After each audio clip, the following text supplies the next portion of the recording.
And so anyway, let me turn it over to you. All right, so my name is Cindy, KG6IMU, and I want to talk to you about my experience with the Caldor fire last summer.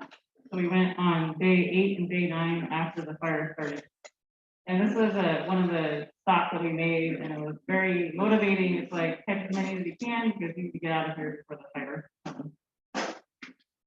So why are we talking about this? So in El Dorado County, 20% of the county population was evacuated at the time we were up there. And people weren't getting back to their houses for 18 to 22 days. So even if you left water and food for your animals, if it wasn't a continuous running source, most of the animals probably would have been dead, which then turns into a health problem.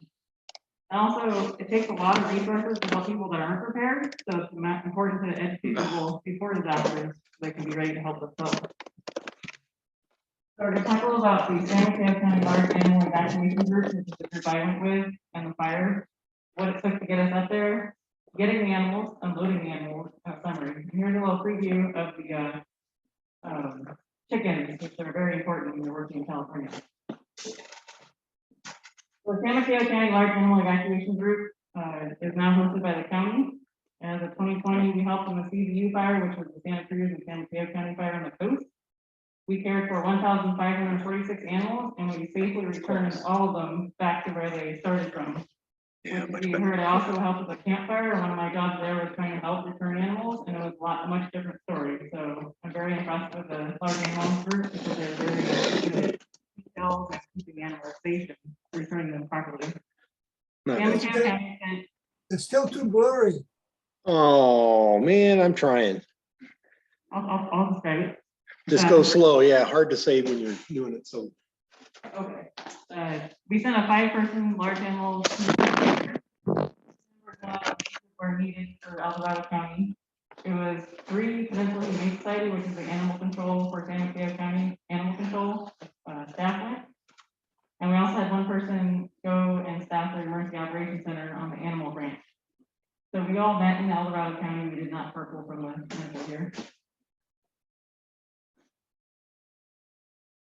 So, for those of you familiar with emergency management, this was requested county to county through an emergency management mutual aid request.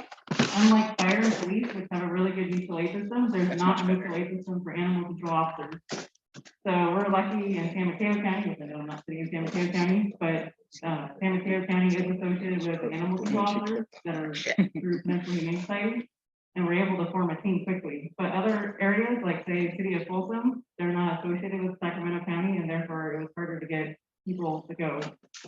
The animal control officers have the legal right to be there as peace officers, and that's how we are allowed to be behind fire lines.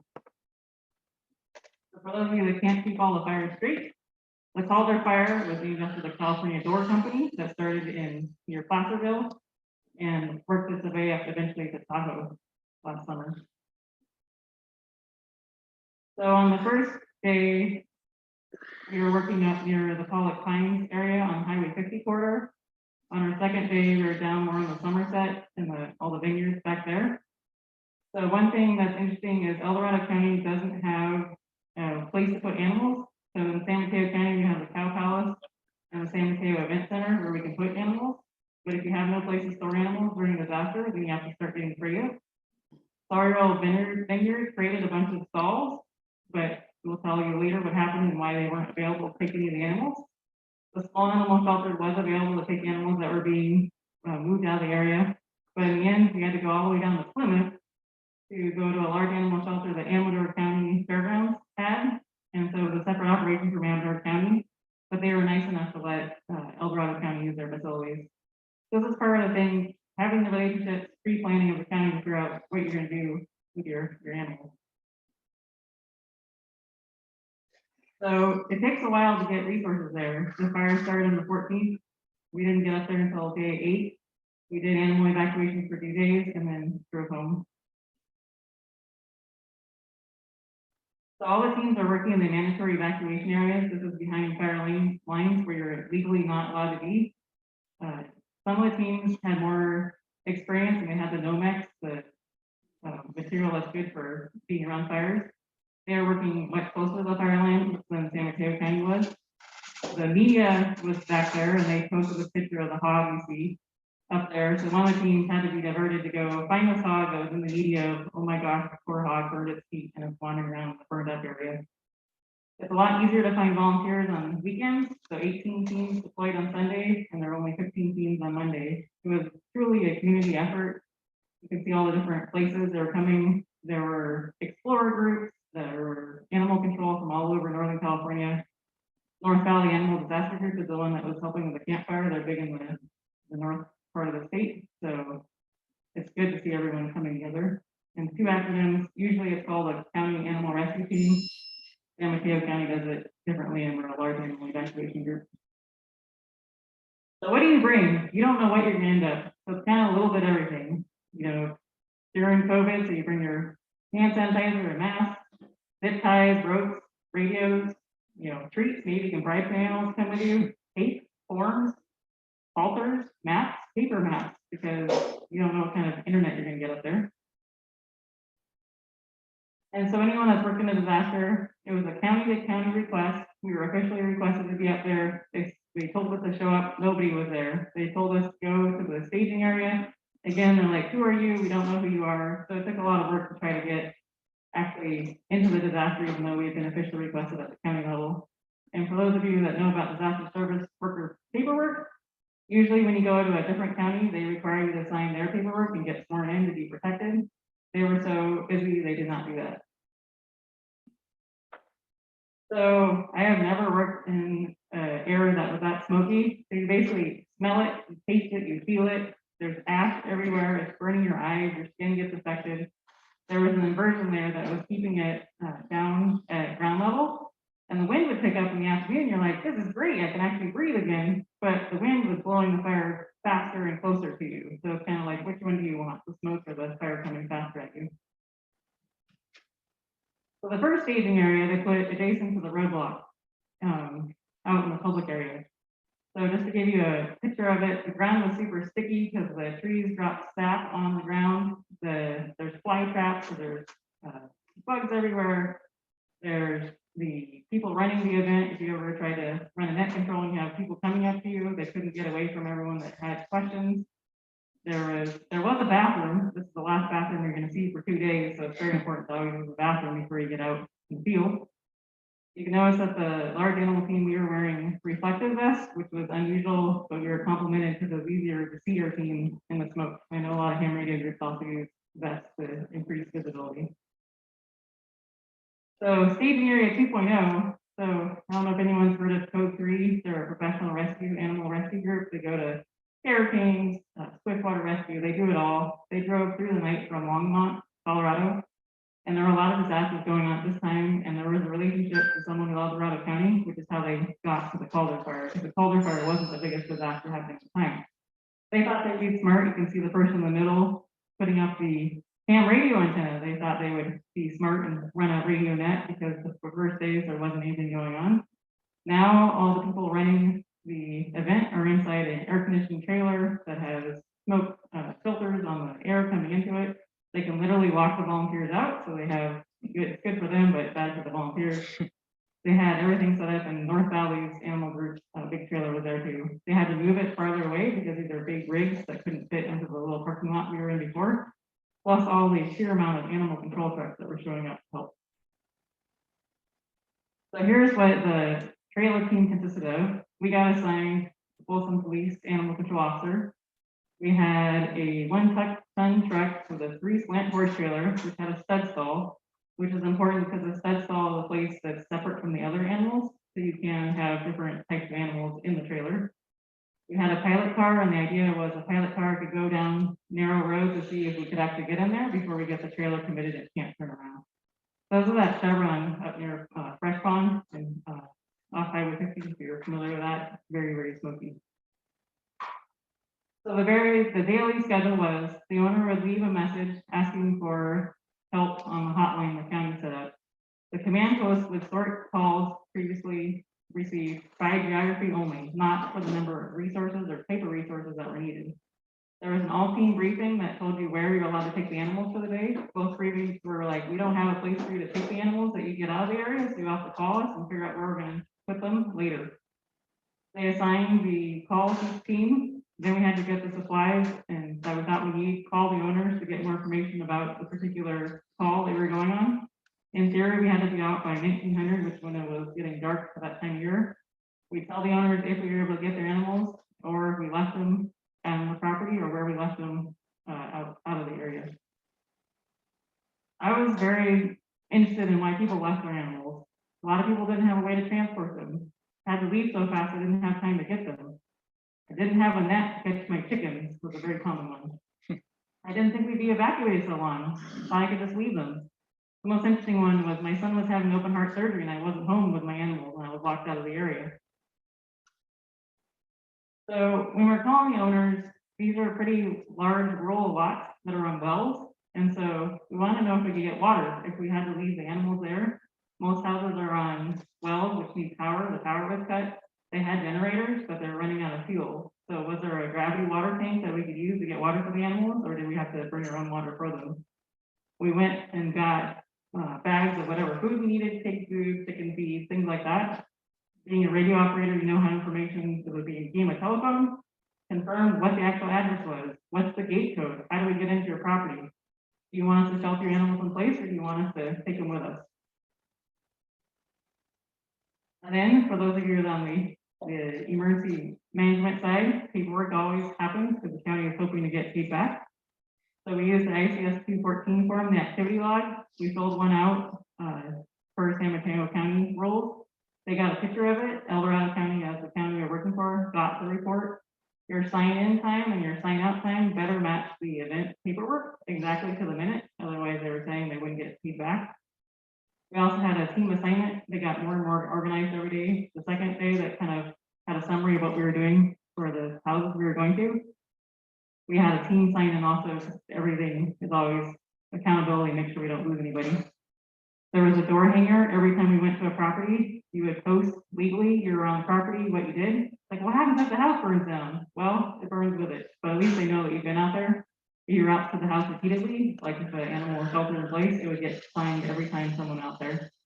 There was also an animal log that would collect any information we could about anything the animal, any information we had about the animal that we could give to the people that would care for the animals after we were done collecting them. So, anyone familiar with the city of Folsom?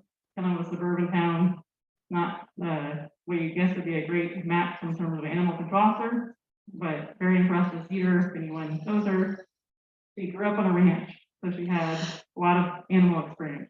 She was a seasonal firefighter for Cal Fire, so she has a situational awareness for firefighting, which was super useful for our team. She also assisted in a vet office, and she had a very positive but can-do attitude, but realistic about what we could actually get done. We get into the communication. So a lot of times in exercises through CERT or whatever, you get handed the communication plan. You don't have to figure out what you're going to do. I had an idea that we weren't going to have a communication plan when we got there, so contacted the El Dorado County Amateur Radio Club ahead of time, asked permission to be using their repeaters. They actually had repeaters that had echo link, so they said they would listen for us in case we needed help, and also we had out of area people listening through echo link if we needed help. As in all areas, AT&T had continuous service, Verizon was spotty. It was very useful to know what your teammates had if you were able to get cell service, so you weren't wondering why they weren't responding to you. We also run the only teams that were using FRS and ham radio between the vehicles and the convoy, which was super useful. So we're like, hey, we got a bunch of cars behind us, we need to pull over. The whole team would pull over, or when we needed to have some safety issue worked out, it was very easy communication between them. And also just to be absolutely sure that we weren't left out in the middle of nowhere, we were texting to out-of-area contacts every time we moved, so someone knew where we were at all times. And I will say that they had no communication plan for us when we showed up, and they had no tracking of the teams out in the field. So we were on our own. So we had navigation. So I don't know if you've ever tried to navigate if you're in a legally evacuated area. Google Maps will always route you out. So if you're trying to get in, you have to, one trick is to use bicycle mode. That's one of the tricks we use during the CSU fire. Obviously it doesn't work if you're trying to go on a freeway because it won't let you go on a bike, but that's one way that you can get in. So they were using both CHP cars and Caltrans trucks to block the roads, but it was mostly CHP, and we were confused with when we saw Caltrans, like, is there a road problem? And we don't want to commit the trailer if we can't, so we'd usually turn around. CHP a lot of times would not let us through the roadblock. They said it wasn't safe, and we'd have to figure out another way to get to where we're trying to get. And people would always try to sneak in, so they were very official. The Department of Health is what controls animal services in the county, so they have these placards. Each car had it in there. The animal control officer would say, I have 3 cars behind me, and we'd all go together. So I was officially the ham radio operator assigned to the trailer team, which meant that I was stuck with the trailer when they decided that, oh, we don't know if we can get the trailer on these roads. So to make the best of it, so a lot of public outreach while I was sitting by the Somerset post office. That's where everyone was coming to get their mail. So obviously mail wasn't going to their houses. You know, it actually looked pretty good in that picture. The smoke cleared. And it was amazing how busy, like we were sitting right inside the checkpoint, how many different types of trucks. The propane trucks were going in there to fill all the generators up. National Park Service and U.S. Forest Service was there. A winery was evacuating the workers in the back of a pickup truck, you know, illegally carrying people, and right before the CHP see them, they dump all the people out and just walk back. For California Penal Code 409.5, news media have any access they want. As long as they stay off private property and don't interfere with the firefighting operation, they can go report what they want. So there was a lot of news coverage up there. There were multiple animal rescue teams. There was a hoarding situation, so it was a trailer after trailer after trailer going in to try to get the animals off on property. PG&E, the electrical provider up there, was very active trying to get the resources ready before the fire got to their area. And there's so many different types of bulldozers coming through. So while we were sitting there, the pilot car and the animal control truck were going around because a lot of the cat owners left their cats. And so then we'd have to go every couple of days and go feed and check on their cats. If we could even find them. A lot of them left the doors open and they weren't in their house. Here's my creepy mannequin that was to protect the chickens. I think it was actually to protect the marijuana garden, but you know, tell us that. Here are the bears, he said. A couple of team members jumped off the trail because he come around a corner and that guy was standing there and don't expect to see anyone. Kind of creepy. So want to watch the wind direction versus where the fire is. There's a lot of rusty nails, poison oak, thorns. Looters, we were told stay away from them because they were shooting at the other people, so don't engage. You're on 1-lane roads. There's some really large semi trucks. How are you going to pass them when you have this big trailer and a bunch of cars together? Bridge readings. We're not on public roads. What happens if there's a driveway over the El Dorado Irrigation District canal? Is the heavy trailer going to make it? Am I going to fall into it? A lot of the roads were collapsing farther up in the fire zone because the roots under the road burned and there was a gap to the road field or melted plastic pipes failed. We were told to leave our headlights on or our hazards flashing, the idea being any helicopters working above us, if we were too close to danger, would hopefully somehow get in contact with us to get us out. We learned after the first day that if you're going to have your headlights on, your hazards flashing, and you're not moving, you better have your vehicle engine on because you're going to drain your battery really quick. Yeah. So I keep mentioning chickens. So there's a lot of chickens in California, even in San Mateo County, I assume in Santa Clara County also. So the trick is to net them or grab them quickly and put them in. You're using cardboard boxes to take them out. You want to close the box quickly. It's not ending up with a chicken in your mouth, which it doesn't taste very good with feathers. So on the second day, they made a roll of 5 or less chickens. That vineyard that made all those horse stalls for large animals, all the stalls were full with chickens. So all the resources were being used to house chickens. For example, in the CBU fire in San Mateo County, we did not take any chickens out. Owners could take chickens, but that's not an animal that we went after. So if there were fire left, we could take them, or we could take them out and the owner could meet us and get their animals out that way. So I don't know how you herd chickens, but we were herding them down the hill. I didn't know chickens could fly that high. You herd them, fried them with chicken feed, anything you do to catch them. The smart ones were the ones that got left. And we also labeled every cage with the owner's name and address and case number, because after the campfire, I don't ever want to be responsible for losing an animal. The Code 3, the Professional Animal Rescue Group, said on a briefing the second day, Californians have a chicken fetish. So there was a lot of moving the chickens around. Chickens are really easy to overheat. The animal control truck had air conditioning in the back boxes, and that's usually where we select the chickens to keep them cool. But, you know, there's other animals. How many of you have birds? Anyone have birds at home? Parrots? So Mango the parrot here had a really large cage, but the owner couldn't take it with him. So, and the trailer couldn't get down to where it was, so we had to walk the cage out on the back of the animal control truck and then strap it into the stud stall with the chickens in the first part of the trailer, because we're not dropping the animals off. We're going, collecting everyone for the day and then going out. I want bungee cords, big use of bungee cords. Then there was Blossom and Bean, the baby doll sheep. So we created a little funnel for them and got them in the back of the trailer. So they were really confused about why they should get in this thing that had parrot and chicken noises coming from the front of it. And there was their dog, and we learned during the CZU fire, you don't ever separate the sheepdog from their herd. Right. Although this sheepdog apparently, you know, slept inside at night and had led the pushy life, so he was okay going with the owners, so we only took the 2 sheep. Then there's pot-bellied pigs. I don't know if any of you work with pigs. The neighbor said they would feed with them, but never came, so the owner called the county for help. The previous day, several teams had tried to get in there, but there was too close to a spot fire. And then the owner told us that we needed to keep the 2 males and the 2 females, so there weren't any babies happening on the way, you know, out. And I was like, you think they're really gonna be like together in the back of a homey trailer? I don't know, but it was a good conversation. So, like any animal, you're kind of funneling them. These are pig boards, because they do have tusks and teeth and hooves, and you get them close to the trailer. That was easy. We're trying to get them up into the trailer. You'll notice this is a horse trailer. It does not have a ramp like a stock trailer does. They don't have any necks. They can't look up. They don't go up. They don't want to go in the trailer. It's hot. They have a mud puddle. They are very strong, and they took several hours, so they kept pushing out of any weak place they sensed from our pig boards or from under the tent that we were trying to use. And then we got the 2 males, and we had to go back and get the 2 females, which were even larger. I don't know how you can walk with your belly hanging on the ground, but we got them all out. Called the owner, because AT&T was the only service that worked there. Hey, anything else we can do? Well, I do have 2 chickens. That's where it ends up with the 3D mannequin. But, you know, it has to be a jack of all trades, so our animal control officer, the keys run the tractor, we had to move it to get the trailer in and out of there.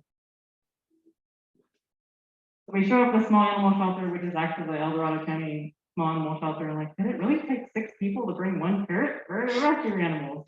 So it was interesting, even though the shelter had filtered air in the shelter, they, because people were opening the doors too much, it was too bad for the birds. Birds are super sensitive to smoke. They then went to Sacramento, and Sacramento got too bad, and they got some stages. Wow. Here's another great idea. A lot of owners decided that they would make their own evacuation area. Great, you know, they came with RVs, self-contained trailers, they set up these beautiful pens, they had every type of animal you could think of there. They brought in food and a water truck to water all the animals. Great idea, but that fire kept going. This whole area had to be evacuated. So all the animals were already evacuated once, now it has to be evacuated again. I did not make this joke up. One of the owners, we had chickens and ducks, and we labeled the boxes so we knew what was in it without opening it. So that was a good way to lose it. Like chicken, chicken, duck, chicken. Oh, are we having Chinese for dinner? That was her joke. That's the owner there in the pink shirt. And another thing you'll point out is animals stress poop when they're nervous. Ducks can poop so much in an hour that unless you line the box with a cardboard box or something, newspaper, grass, dirt, anything, they will fall out the bottom of the box. So that's why it's stuck there. Doesn't have a box. See, gotta learn something every day.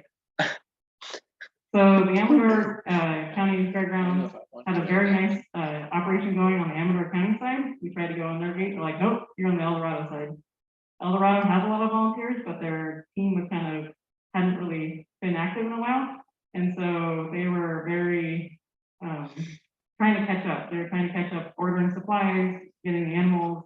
So what that meant was there was a lot of just hanging around for the animals. A lot of these chickens we brought out of with the animals, the owners' crates, and some of the other ones were waiting for a stall assignment, because again, we're still putting them in stalls.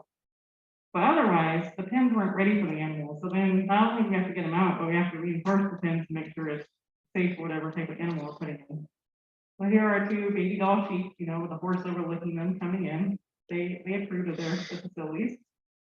Then our pigs that we worked so hard to get in the trailer, we're like, we're taking a nap, we're not coming out. So we also have pigs root around with their noses, so we had to make sure that was really secure for them, so we didn't want them getting out after all the work of getting them in. Our lovely animal control officer did the fun of encouraging them to leave. I also know the pigs were the cleanest animals. Every other animal eliminated in the trailer. The pigs didn't do anything in the trailer. So I call these my proof of life photos that I would text the owners that I was in contact with. And that was the quote I got back. Amazing. My daughter will be absolutely thrilled, and so am I. Thank you so much for everything you did. Happy and healthy. What? They don't need to know the level of effort they went into getting their pigs. They were healthy in the end. It was the daughter's 12th birthday, and she was super happy that she didn't lose her pig. So in summary, there was not a very good use of resources. A 6,000 pound steel, really heavy trailer bounces at a very different rate from the truck. So if you're in the back seat trying to do your FRS radio or ham radio and log everything that you're doing, like it was the bounciest I've ever been tried to operate in. The smoke permeates everything. My cell phone case, which is hard plastic, couldn't get the smoke out of it. Had to look at the line how to get out of it. Your hair, your clipboard, your paper, everything just really smelled. For those of you that have seen my other presentations in the CZU fire, we actually were wrapping chickens with newspaper. That's one way you can get them out if it's not a long trip and it's not going to overheat them. It keeps their wings safe. But the goats, similar to the CZU fire, did get to go in the back seat of the animal control truck. So you got to put them where you can put them to get them out. So some things that were super important were the N95 mask. Before this point, I had never really enjoyed wearing an N95 mask, but taking it off, take a drink of water or whatever, I was like, wow, this mask is really helping. Bungee cords are really useful for different things. Masking tape to label things, Sharpies, then we label the masking tape, a knife. That was the number one thing you're supposed to carry on the team, but I didn't realize how many things you need to cut. Twine, leather gloves, but also a sense of adventure, humor, and empathy for your teammates, but also for the owners. No one wanted this to happen, so it's mostly just going with the flow. And I'll talk about personal preparedness, which is important if you ever have a disaster here, or even if you go operate in a disaster environment. So my teammates were saying, well, there's no bathroom, so I'm just not going to drink water. Okay, maybe you can get away with that for a day. That's not going to really work very well for you for several days in a row. There's also food. If you're just eating granola bars, that's not going to work very well. You actually need to have more sustainable food. There's also food poisoning. At the shelter, they had sandwiches out. You don't know how long these sandwiches have been out. Our animal control officer the day before got food poisoning because they leave the sandwiches with meat out for 8 hours. Do you think it's safe? That's one thing I noticed at the campfire and every event I worked at is quality control on the food isn't very good. The N95 mask was noticeably discolored by the end of one day. You have to wear sunscreen because the smoke doesn't block the UV rays. You have to make sure you're prioritizing sleep, because otherwise you get caught up in getting everything done that you need to do. Boots with traction are super important. You're not wearing your cowboy boots out there. Leather gloves to protect your hands. Long sleeves, long pants, again, all the hazards out there. And then also, how are you going to bring enough battery power? You're not going to have any sources of power during the day. So if you're trying to run your FRS radio, your ham radio, your cell phone, and you're doing continuous communication back to everybody, how are you going to make sure you have enough batteries? And also keeping your safe from whatever disease is going around at the time. So the county was really busy with a fire expanding into Tahoe. So that didn't leave much time for them to coddle the volunteers, shall we say. So a lot of the exercises that we do on the emergency side, everything's all laid out for you, but that's not probably going to be what happens in a bigger disaster. It was also interesting that the evacuation order affected the entire cross-section of society. I was talking to people that I would probably never talk to in my normal day-to-day life. There were animal hoarders, really bad animal hoarders. There were mistreatment of animals. This is a rural county. The legal animal control officers out there, they're like, we do the best we can, but that's a problem in the more rural areas. And then we helped 69 animals over 2 days, mostly chickens, and really cool that Dave and Cheryl Duffield Foundation gave $1 million to 29 organizations, including $50,000 to our team for going out and helping. They're one of the largest animal groups that gives money to animal groups. So here's the part that's important for you operators. For the first 9 days on the animal side, they had no net control. They were not tracking volunteers going out in the field at all. Day 10 and 11 was when they tried that public safety net, and we're like, oh, we can do this. They ended up trying to do it through doing texting, which again doesn't work because most people did not have AT&T phones. On day 12, they finally got smart and did what I told them to do earlier, is go contact your local ham group, which was the Dorado group, which they did. This is not a Aries group. This is a general purpose club. So they're like, we'd be happy to help. This is their friends and families, even their houses that were burning up. They knew the area. They knew where the repeaters were. They knew which repeaters were still online, still had fuel, were still working. And so they set up their own antenna. Guess what? If you have a ham radio group set up antenna, they know where to put it where it actually works. Eventually the repeaters did go down because of damage to them. So due to COVID, either the radio volunteer would go in their own vehicle, or if they were comfortable, they would go in a shared vehicle with a team going out. So that was really cool that they finally figured out that ham radio is useful, and that was how they were contacting or running it. So that's why it's important to have these conversations with other groups around, so you know who's around and how you can help. If you are ever find yourself in a situation where you're responding, make sure you're using your tactical call sign and not your personal call sign. Except for repeating or for identification purposes. So that keeps net control knowing who you're talking to. Most organizations now use the activity log because they want to be reimbursed. So even including a radio operator along, they would want to track your hours too.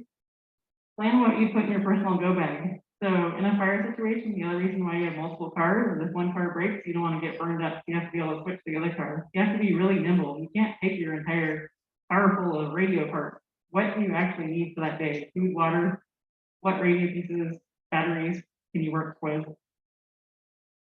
And I should mention that on the Cal Fire side, there was really good communication plan. They had a solid plan. Actually talked to one of the chiefs that was out there later, but the animal branch was responsible for their own communication on the incident command structure, and they didn't have a plan.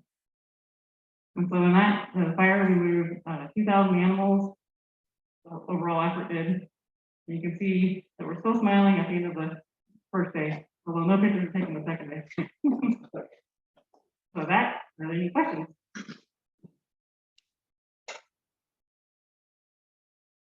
So I have a question. Was there a city or county DOC involved and they didn't have radio communications before you go to them? Yes, the El Dorado County had their EOC open and they were in contact by phone. So when I talked to them after the fact, we did have someone in the EOC, like, we knew everything that was going on. So from their point of view, they thought everything was being tracked and they weren't losing anyone. But from my point of view, if you don't know where I'm at, because I'm not telling you, that makes me worried. And I want to make sure someone knows where I'm at. So two different views on that. I like to be careful. Before we take any more questions, Joel, can we get Zoom back up here maybe? And then I can get a camera so we can get rotating, or at least a camera of me or her to answer questions. Maybe, oh, you got it there. We'll unshare, I guess. Or...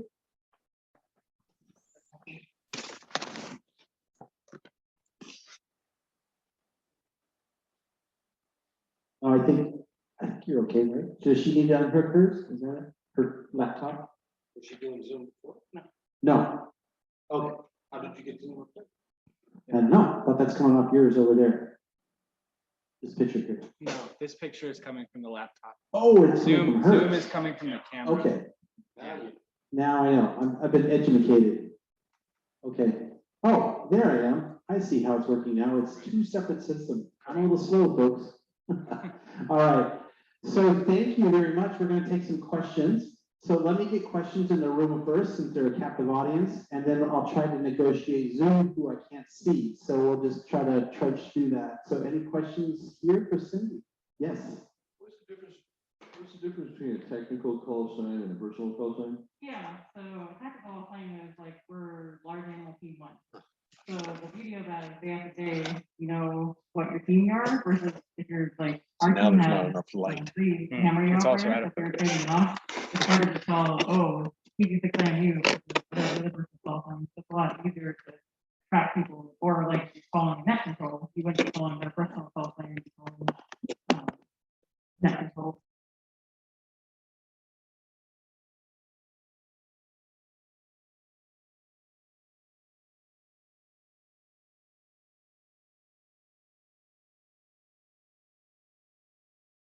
Oh, we've lost Rob's audio in 6 VFH.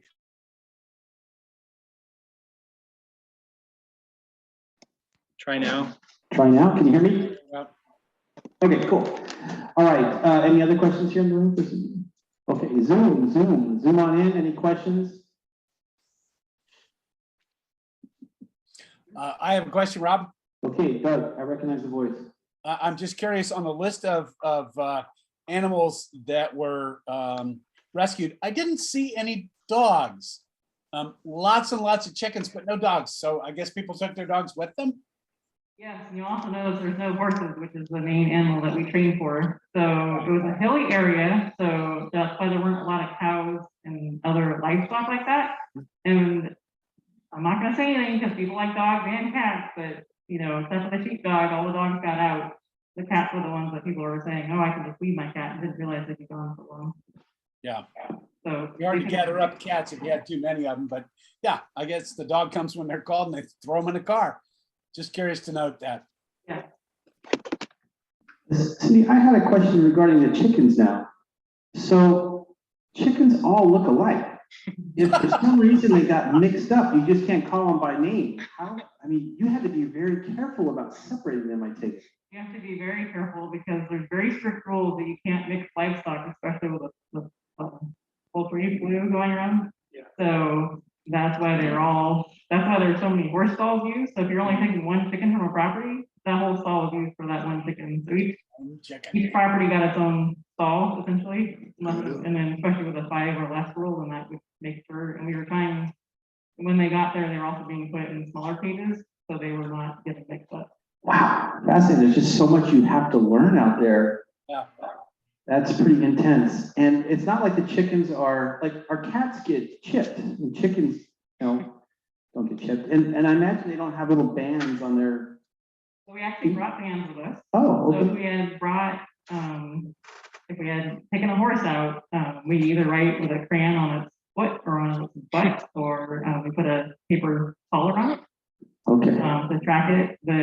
The chickens were all, yeah, mostly not losing the boxes that we were putting in one by one. They each got their own name, owner address, the call number that we went on for that animal.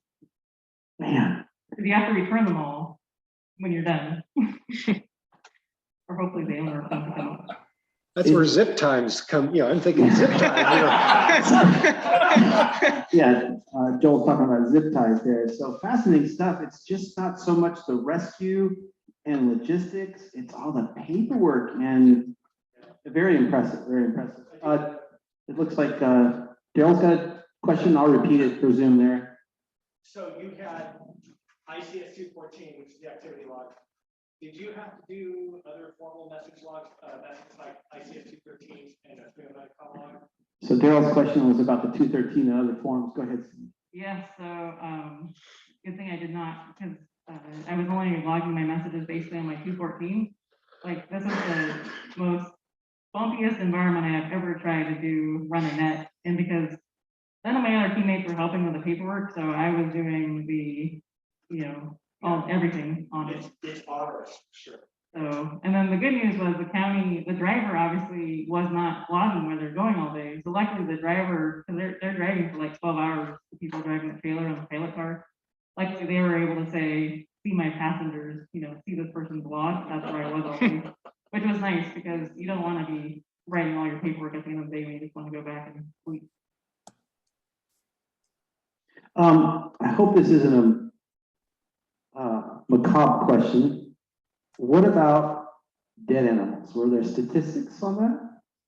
Well, unfortunately, a lot of people had chicks, little baby chickens. Oh, yeah. And in one case, they think some kind of dog or coyote got in the pen because they told us to look for 8 and we could only find 5. And then we eventually found some of the not alive ones. Also, there were a lot of dead wildlife out there that was already being eaten, so there wasn't anything we could do about that. So we didn't, in the area we were working in, the fire actually never came, so that's good. But we didn't, it was mostly just from animals not being cared for and the babies that didn't have the care. And then there were a lot of missing cats, which I don't know what happened to cats. So it sounds they were either victim of spray or neglect, not a whole lot of from the fire itself? Yeah, Okay, interesting, interesting. because most people thought they could care for their animals, and then they last for 20 days, and if you don't, I mean, most animals can't live that long Right. if they're in a cage. Are there any statistics on how many or how many people in your category were involved in the entire fire, and how many animals Well, were there's managed? 2,000 animals moved, and I think like 30 different rescue groups helped. They were getting animal control officers from all over the state came up to help. I don't know the total number. You mentioned media coverage. You know, when I was watching media, it's all about the fire, the personnel, evacuations, but rarely do they touch on animal rescue. Do you think they got coverage on this? Well, I mean, that hog got so much coverage. And so I did hear, because the team behind us unloading their animals after us, they did get the hog out. It did have burn feet, and it was okay. I don't even know if it was a feral hog or if it was someone's pet, but they're going to go for the good shot, right? So this poor animal, I think it was actually a national news story. And I can only imagine there was tongue-in-cheek talk about bacon or something, but we won't go there. It's fascinating stuff, and way to go. I just, you know, not a whole lot of people get involved in that part of the rescue in a fire. And, you know, we hear a lot about ham radio involvement, but it's, you know, shadowing or health and welfare, but fabulous what your involvement is. It's pretty cool. It's just great that you're sharing that information. And yeah, Connie. Yeah, so, Go ahead, I'll repeat the question. Then. okay, yes, couple of questions about the ham radio aspect. You got a couple then. Let's sit together. Excellent. Yeah, a couple of questions about the ham radio aspect. First of all, it sounds like it was 2 meter that was mostly used when the ham club got involved. It was 2 meter and 440. 2 meter and 440. Okay, so it's what we've got on our handhelds, basically. I was using handhold with the antenna on the roof, which I'll say, if you're in someone else's car, a lot of cars have plastic roofs now, and your magnet will not stick.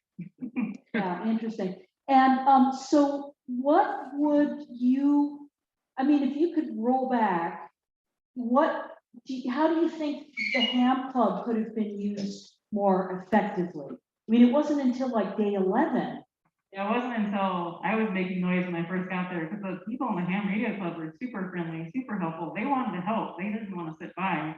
But it's kind of like the machine just kind of moving along, and like there wasn't a relationship. So it was me telling people that eventually filtered their way up to the incident command post, but that's like, oh, we have this resource. They have the, you know, I mean, it was really embarrassing. No one could figure out how to put a ham radio antenna, a temporary one, to make this operation work until they actually got the people that live there to figure it out. So it's mostly that relationship. I mean, it could be this club that goes and helps. It was not an emergency areas group. It was, and it just, you have the resources, you know how to do it, you have the equipment.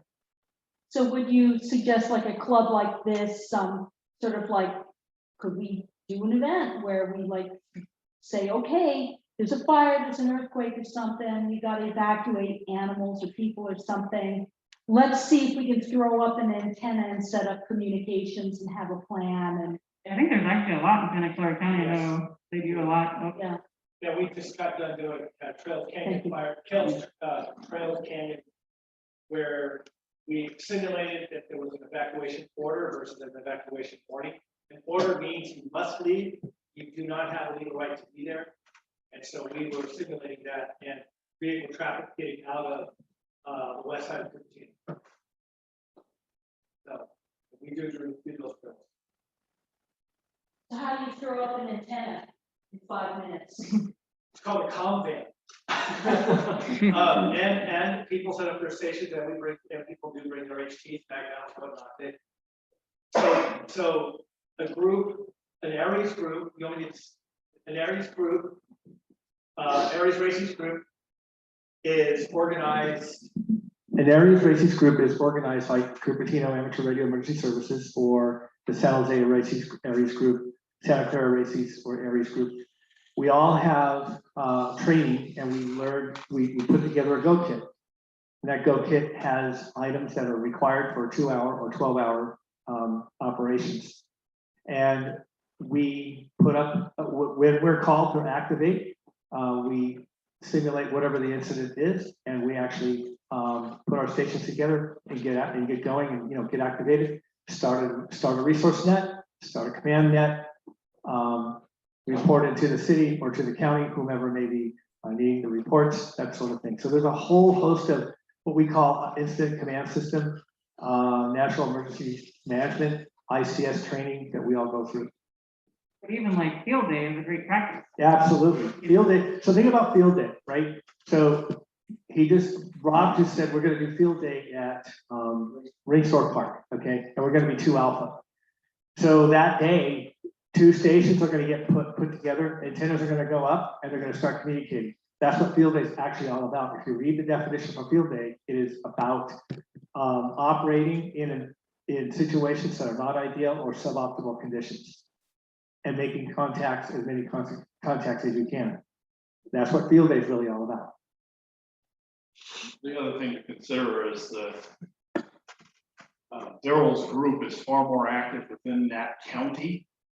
Doesn't sound like El Dorado County has their act together, so to speak, so that mechanism isn't already pre-established and within reach, and that the people and the power of the authority for the event and whatnot recognize the importance of it. And that's the issue that amateur radio is having a lot in terms of, hey, we don't need amateur radio anymore, our cell phone will be just fine. Well, as was pointed out, texting doesn't work too well. And that was even with the cell sites were working, because the first thing usually that come out are the cell sites. And people, you know, that are the authorities don't recognize that. One other point, the PSPS that we had in the last years, once the power goes out, you have about a 12 to 14 hour of infrastructure service decay, which means that cell towers no longer can service calls because the battery's down. Your Wi-Fi goes down, gas pumps don't work, right? A number of things actually happen, so you lose mobile communication services that you actually can. To add what they do, Ken Director has here pointed out. Ken Director pointed out that the legal requirement for battery backup in cell phone base towers is 7 minutes. So don't count on cell phones or your LTE to work at all. The interesting thing was PG&E was cutting power. Like people weren't supposed to be there. They were cutting power everywhere. They didn't want their contributing. Okay, any more questions? Okay, Zoom, any questions out there? One thing that I heard that was a big takeaway is never stress out a duck or you'll be in deep. Okay, I won't go there. Actually, it's a cow. A cow too? We just evacuated the animals from Sweet Farm and Half Moon Bay. They moved to New York, so we had 4 hours to pack all our 150 animals and the 2 luxury transport trailers to New York. Cows, let me tell you, they can shoot it out 15 feet. Okay. They can land and bounce. Talk about 15 feet. Like, talk about a cow patty, huh? yeah. Yikes. Cindy, thank you so much. Great presentation. I certainly learned a lot. And thanks for being patient with us getting things up and rolling this evening. Let's give her a hand, everybody.